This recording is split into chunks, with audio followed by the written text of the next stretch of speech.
Latar belakang. Enzim adalah biomolekul yang berfungsi sebagai katalis dalam reaksi biokimia. Enzim berperan penting dalam berbagai proses kehidupan termasuk pencernaan.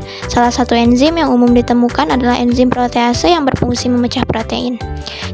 Jeruk mengandung asam askorbat atau vitamin C yang bersifat asam, sedangkan susu mengandung protein kasein. Perbedaan pH lingkungan ini dapat mempengaruhi aktivitas enzim protease. Dengan demikian, proses ini bertujuan untuk mengamati pengaruh pH terhadap aktivitas enzim protease dalam memecah protein.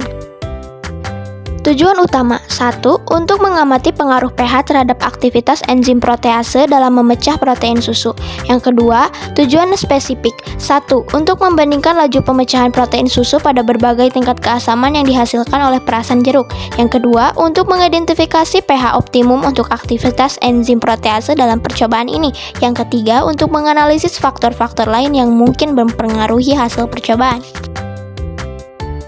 Manfaat umum 1. Pengetahuan ilmiah, yaitu percobaan ini dapat meningkatkan pemahaman tentang konsep enzim, substrat, dan faktor-faktor yang mempengaruhi aktivitas enzim. Kedua, keterampilan praktikum, yaitu di mana melatih keterampilan dalam merancang eksperimen, melakukan pengamatan, mengumpulkan data, dan menganalisis hasil. Ketiga, minat sains, yang di mana membangkitkan minat dan rasa ingin tahu terhadap ilmu biologi khususnya biokimia. Yang keempat, aplikasi dalam kehidupan sehari-hari.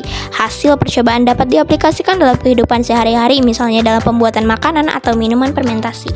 Tinjauan pusaka. Berdasarkan hasil percobaan yang dilakukan, diharapkan dapat diperoleh kesimpulan mengenai pengaruh pH terhadap aktivitas enzim protease dalam memecah protein susu. Beberapa kemungkinan hasil yang didapat diperoleh antara lain yaitu 1.